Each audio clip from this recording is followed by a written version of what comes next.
Hello, Instagram. Before we really get into today's video, I just wanted to say a little something.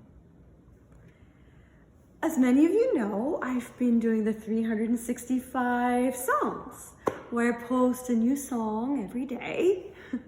Today we're on number 105, which is just crazy, insane. I've never said this before, but I started 365 back in February after my husband got a terrible diagnosis. I don't really want to go into the personals, but I had to leave my teaching job to take care of him at home.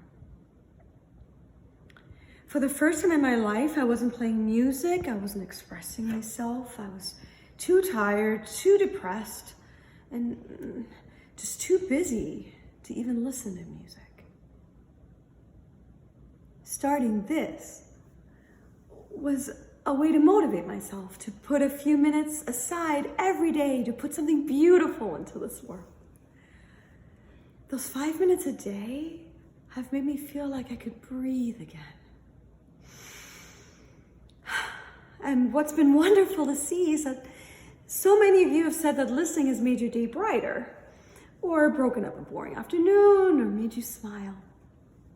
But I've been seeing a lot of backlash in the comments recently, telling me I shouldn't be posting now, saying I should be out there protesting rather than, as one of the nicer people put it, fiddling while Rome burned.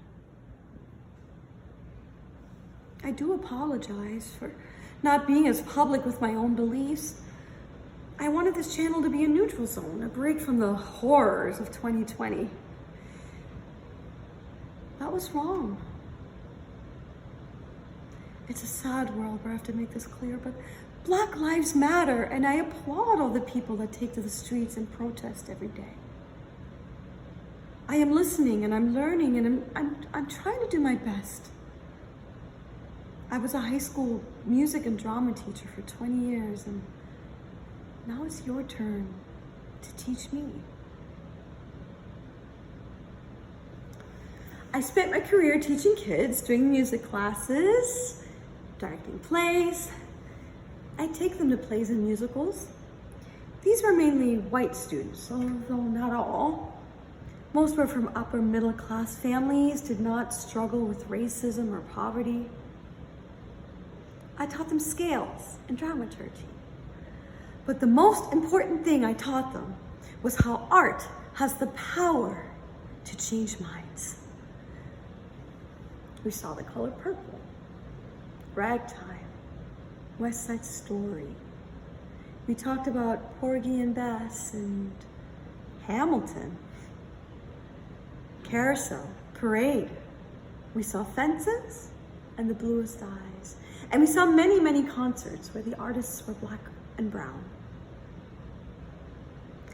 It was fascinating to see firsthand the way these things can change a child, can turn on a light that didn't exist before. It doesn't magically make you a better person, but at least it can give you the tools to better understand. In their homework, they'd always say that some play let them walk in another person's shoes, but I told them that that's the wrong way to think about it. You are incapable of knowing what life is like for another person. Not the kid next to you in the classroom, not a black child in the South facing discrimination, not a refugee facing violence. We don't know what that's like. It's a fallacy to pretend that we do, and it only perpetrates the wrong kind of narrative. But art, good art at least, can give you empathy, can let you understand the world more deeply, make you be compassionate. It can even give hope in the darkest of times. I don't say this for you to praise the teacher or pat me or myself on the back. It's my duty. And I'm sure I could have done a lot more. I say it because our stories and our songs, they're important.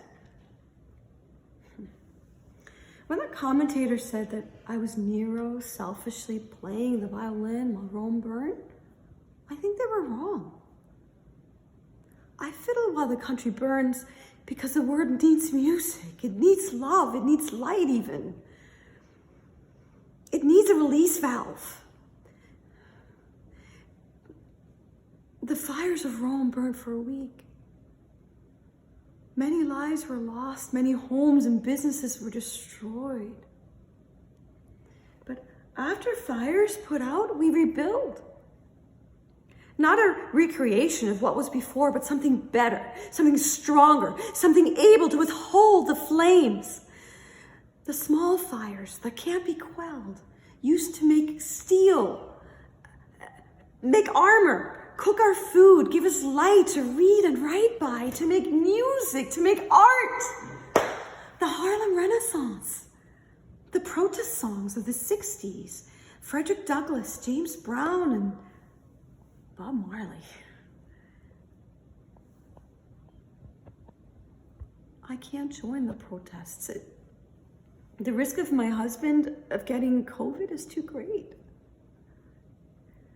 I don't have much money to donate. I can't teach right now, and I don't pray. Well, maybe I do. Maybe every day on this Instagram page, I pray. And I know it's not enough. It's barely anything, but I asked myself this morning, is there any way that I could do anything more, that I could contribute to the cause here at home? I will continue to post every day. Not the usual jazz standards or Phil Collins or, Phantom and Les Mis and Wicked playlist.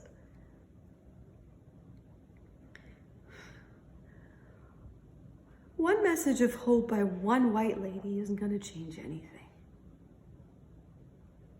But if this can be one of many acts of love and hope put out in the world by people of all ages and colors, maybe beauty can finally overwhelm hate. Leonard Bernstein once said that this will be our reply to violence, to make music more intensely, more beautifully, and more devotedly than ever before. Here's my reply.